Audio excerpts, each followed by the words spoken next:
Hi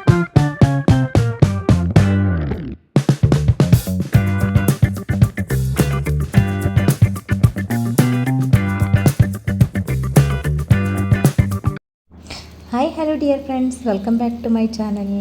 നമുക്കിന്നൊരു മുട്ട ബിരിയാണി തയ്യാറാക്കാം. അതിന് വേണ്ടിയിട്ട് ഞാൻ പുഴുങ്ങിയ ഒരു 8 മുട്ടയോളം എടുത്ത് ഇച്ചിരി മഞ്ഞൾപ്പൊടി, മുളക് പൊടിയൊക്കെ ഇട്ടിട്ടൊന്ന് ഫ്രൈ ചെയ്തെടുത്തുകൊണ്ടിരിക്കുകയാണ് കേട്ടോ. ഇനി നമുക്കിതിലേക്ക് വേണ്ടുന്ന മറ്റ് ഇൻഗ്രീഡിയൻസ് നോക്കാം. ഞാനൊരു വലിയ 2 സവാള ചെറുതായിട്ട് അരിഞ്ഞെടുത്ത് വെച്ചിട്ടുണ്ട്. പിന്നെ ഓരോ പിടിയും മല്ലിയിലയും പുതിനയിലയും നല്ല ഫ്രഷ് ആയിട്ടുള്ളത് അരിഞ്ഞെടുത്ത് വെച്ചിട്ടുണ്ട്. പിന്നെ ഇനി ഇതിലേക്ക് 4 ഗ്രാമ്പു, ഒരു പട്ട ഒന്ന് പൊടിച്ചിടണം, പിന്നെ 2-3 ഏലക്കായ, പിന്നെ ഒരു ബേ ലീവ്സ്, പിന്നെ കുറച്ച് പെരുംജീരകം, പിന്നെ ഒരു തക്കോല. ഇനി നമുക്ക് അടുത്തായിട്ട് ഒരു 1/2 കപ്പ് അളവിൽ പുളിയില്ലാത്ത തൈര് വേണം. പിന്നെ ഒരു 3 പച്ചമുളക്, ഒരു ചെറിയ കഷ്ണം ഇഞ്ചി, പിന്നെ 5-6 അല്ലി വെളുത്തുള്ളി ചതച്ചതും കൂടെ നമുക്ക് വേണം. പിന്നെ വേണ്ടത് ആവശ്യത്തിന് നെയ്യാണ്. പിന്നെ ഒരു തക്കാളി നീളത്തിലരിഞ്ഞതും കൂടെ നമുക്ക് ആവശ്യമായിട്ടുണ്ട്.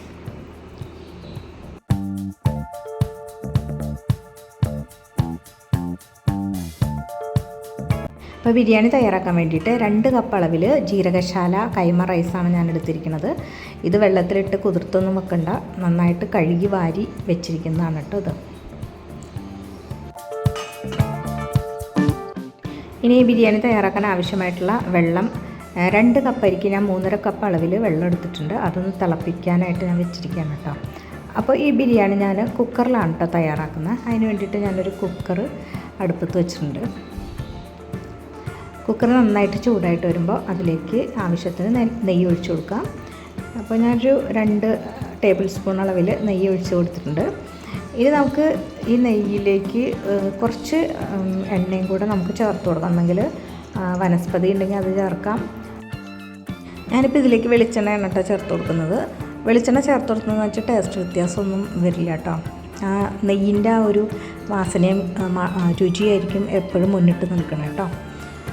ഇനിയിപ്പം ഈ എണ്ണയൊക്കെ ഒന്ന് തിളച്ച് വരട്ടെ കേട്ടോ.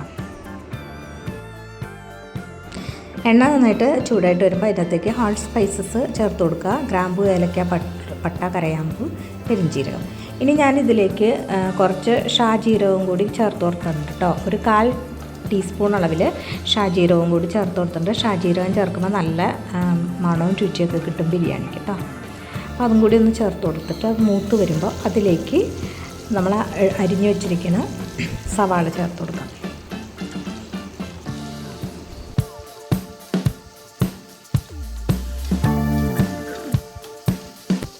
സവാള ചേർത്ത് കൊടുത്തതിന് ശേഷം കുറച്ച് ഉപ്പ് ചേർത്തിട്ട് നന്നായിട്ടൊന്ന് സവാള വഴറ്റിയെടുക്കാം.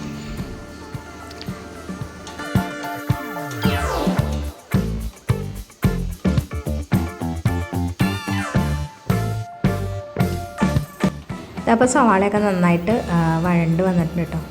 ഇനി ഇതിലേക്ക് നമുക്ക് നേരത്തെ ചതച്ച് വെച്ചിരിക്കുന്ന ഇഞ്ചി, പച്ചമുളക്, അതുപോലെ വെളുത്തുള്ളി, ഇതൊക്കെ അങ്ങോട്ട് ചേർത്ത് കൊടുക്കാം. അതൊക്കെ ചേർത്ത് കൊടുത്ത് അതിൻ്റെ പച്ച രുചി മാറണ വരെ നമുക്കൊന്ന് വഴറ്റിയെടുക്കാം.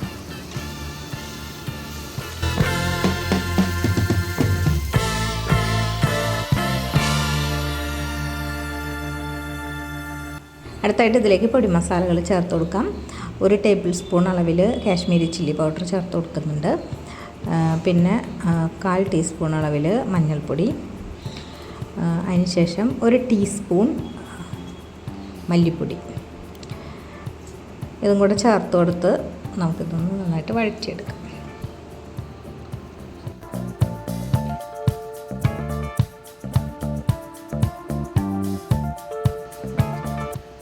അതൊന്ന് നന്നായിട്ട് വഴണ്ട് വരുന്ന സമയത്ത് നമുക്ക് തക്കാളി ചേർത്ത് കൊടുക്കാം കേട്ടോ.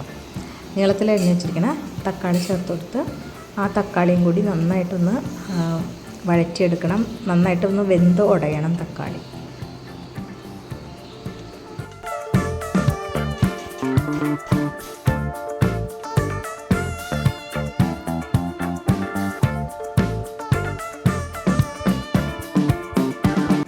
തക്കാളി വെന്തുടയാൻ വേണ്ടിയിട്ട് ഞാൻ മൂടി വെച്ചിരിക്കുകയായിരുന്നു. ഇതാ മൂടിയൊക്കെ മാറ്റിയപ്പോൾ തക്കാളി നന്നായിട്ടൊക്കെ വെന്തുടഞ്ഞ് വന്നിട്ടുണ്ട്. ഇനിയിപ്പോൾ ഈ സമയത്ത് നമുക്ക് ഇതിലേക്ക് എടുത്തു വച്ചിരിക്കുന്ന 1/2 കപ്പ് തൈര് ചേർത്ത് കൊടുക്കാം. ഒരുപാട് പുളിയില്ലാട്ടോ, ഇതിന് ചെറിയ പുളിയുള്ള തൈരാണ് കേട്ടോ. ആ തൈര് ചേർത്ത് കൊടുത്ത് നമുക്കൊന്ന് മിക്സ് ചെയ്ത് കൊടുക്കാം.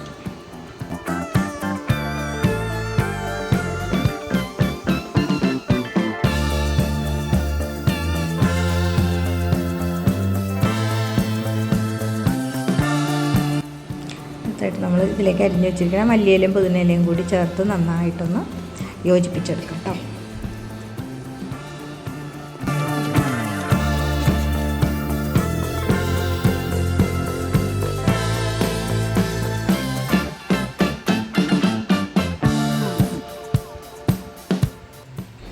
എല്ലാം നന്നായിട്ടൊന്ന് മിക്സ് ആക്കിയതിന് ശേഷം അതിലേക്ക് നമ്മൾ എടുത്തു വച്ചിരിക്കുന്ന 2 കപ്പ് അരി കൂടി ചേർത്ത് കൊടുക്കാം.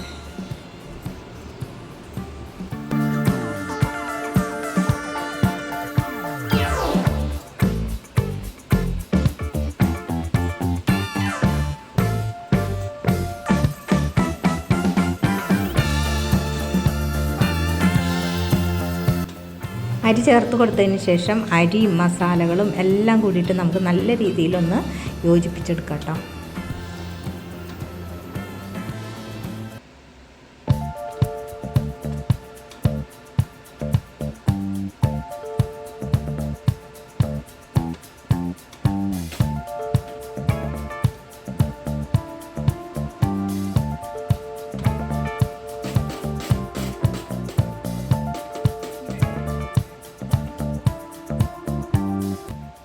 ഇനി നമുക്കിതിലേക്ക് 3.5 കപ്പ് വെള്ളം ചേർത്ത് കൊടുക്കാം. 2 കപ്പ് അരിക്ക് 3.5 കപ്പ് അളവിൽ വെള്ളം. ആ വെള്ളം തിളപ്പിച്ച വെള്ളമാണ് കേട്ടോ. തിളപ്പിച്ച വെള്ളം കൂടി അങ്ങോട്ട് ചേർത്ത് കൊടുക്കാം.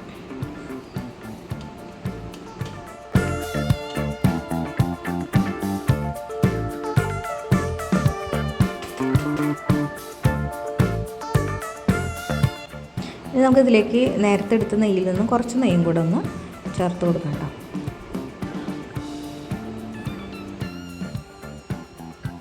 ഇനി അടുത്തായിട്ട് ഇതിലേക്ക് 1/2 മുറി നാരങ്ങ പിഴിഞ്ഞ നീരും കൂടെ ചേർത്ത് കൊടുക്കാം. അപ്പോൾ നാരങ്ങ നീര് ചേർക്കുമ്പോൾ ചോറുകൾ തമ്മിൽ ഒട്ടില്ല പരസ്പരം. പിന്നെ ആവശ്യത്തിന് ഉപ്പ് ചേർത്ത് കൊടുക്കാം. ഞാൻ വെള്ളം തിളപ്പിക്കുമ്പോൾ ഉപ്പ് ചേർക്കണം, അത് ഞാൻ മറന്നുപോയി, അതുകൊണ്ടാണ് ഉപ്പ് ചേർക്കുന്നത്. എന്തായാലും ഉപ്പ് കുറച്ചൊന്ന് മുന്നിട്ട് നിൽക്കുന്ന പാകത്തിന് കറക്റ്റ് ഉപ്പ് ചേർത്ത് കൊടുക്കണം കേട്ടോ.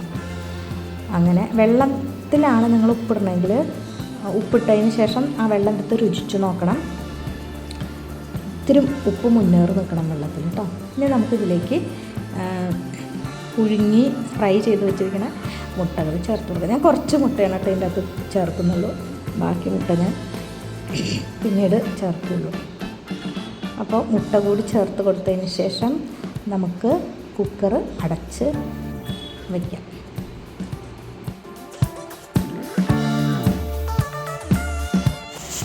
അപ്പോൾ കുക്കറിൽ നിന്ന് ഒരൊറ്റ വിസിൽ വരണ വരെ മാത്രം നമ്മളത് കുക്ക് ചെയ്താൽ മതി കേട്ടോ. അപ്പോൾ ഒരൊറ്റ വിസിൽ വന്നിട്ടുണ്ട്.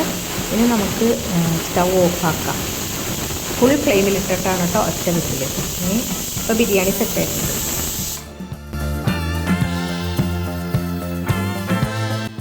ഇതപ്പോൾ കുക്കറിൻ്റെ പ്രഷറൊക്കെ പോയിട്ടുണ്ട് കേട്ടോ. കുക്കറിൻ്റെ പ്രഷർ പോകുന്ന വരെ നമ്മൾ വെയിറ്റ് ചെയ്യണം. അതിന് ശേഷമാണ് കേട്ടോ നമ്മൾ തുറക്കുന്നത്. അത് തുറന്നപ്പോൾ തന്നെ എന്തൊരു നല്ല മണമാണെന്ന് അറിയാമോ പറഞ്ഞത്. നല്ല അടിപൊളി ബിരിയാണിയുടെ മണം വരുന്നുണ്ട് കേട്ടോ. അപ്പോൾ നമ്മുടെ മുട്ട ബിരിയാണി റെഡി ആയിട്ടുണ്ട് ഇവിടെ.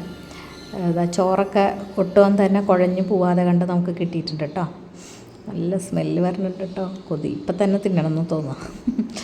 അത് നമുക്ക് നല്ല ചൂട് നമ്മുടെ ബിരിയാണി അപ്പോൾ നല്ല ഭംഗിയായിട്ട് കിട്ടിയിട്ടുണ്ട് നമുക്ക്. ഇനി നമുക്കിത് സെർവ് ചെയ്യാനായിട്ടുള്ള ഒരു പാത്രത്തിലേക്ക് മാറ്റാം.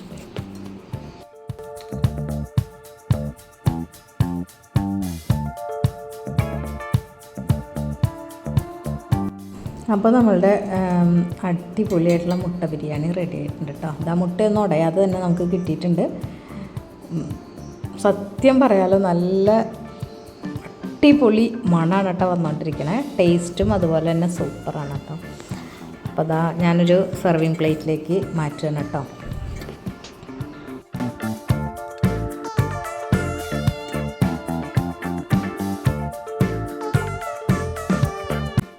ഇനി നമുക്കിതിലേക്ക് കുറച്ച് അലങ്കാര പണികളൊക്കെ ചേർത്ത് കൊടുക്കാം കേട്ടോ. അപ്പോൾ അതിന് വേണ്ടിയിട്ട് ഞാൻ അരിഞ്ഞു വെച്ചിരിക്കുന്ന കുറച്ച് മല്ലിയിലയും പുതിനയിലയും ചേർത്ത് കൊടുക്കുന്നുണ്ട്. പിന്നെ കുറച്ച് കാഷ്യൂ നട്ട് ഫ്രൈ ചെയ്ത് ചേർത്ത് കൊടുക്കുന്നുണ്ട്. ഇനിയിപ്പം ഇതിൻ്റെ അകത്തേക്ക് കുറച്ച് മുന്തിരിപ്പഴം കൂടി ഫ്രൈ ചെയ്ത് ചേർക്കണമായിരുന്നു. മുന്തിരിപ്പഴം എൻ്റെ കയ്യിൽ ഇല്ലാത്തതുകൊണ്ട് ഞാൻ കുറച്ച് ഡ്യൂട്ടി ഫ്രൂട്ടി വെച്ചിട്ടാണ് കേട്ടോ അത് മെയിൻറ്റെയിൻ ചെയ്യണേ. നിങ്ങളുടെ കയ്യിൽ അണ്ടിപ്പരിപ്പും മുന്തിരിപ്പഴമൊക്കെ ഉണ്ടെങ്കിൽ അതൊക്കെ വെച്ചിട്ട് നിങ്ങൾ അലങ്കരിച്ചോളൂ കേട്ടോ. അപ്പോൾ അത് കാണാൻ നല്ലൊരു ഭംഗിയുണ്ട്. പിന്നെ ഞാൻ നേരത്തെ മാറ്റി വെച്ചിരുന്ന 2-3 മുട്ട എടുത്ത് ഇതിൻ്റെ അകത്തേക്ക് വെച്ചിട്ടുണ്ട്. അങ്ങനെ നമ്മുടെ ബിരിയാണി റെഡി ആയിട്ടുണ്ട്. ഇന്നത്തെ വീഡിയോ എല്ലാവർക്കും ഇഷ്ടപ്പെട്ട് കാണുമെന്ന് കരുതുന്നു. Thank you for watching. By.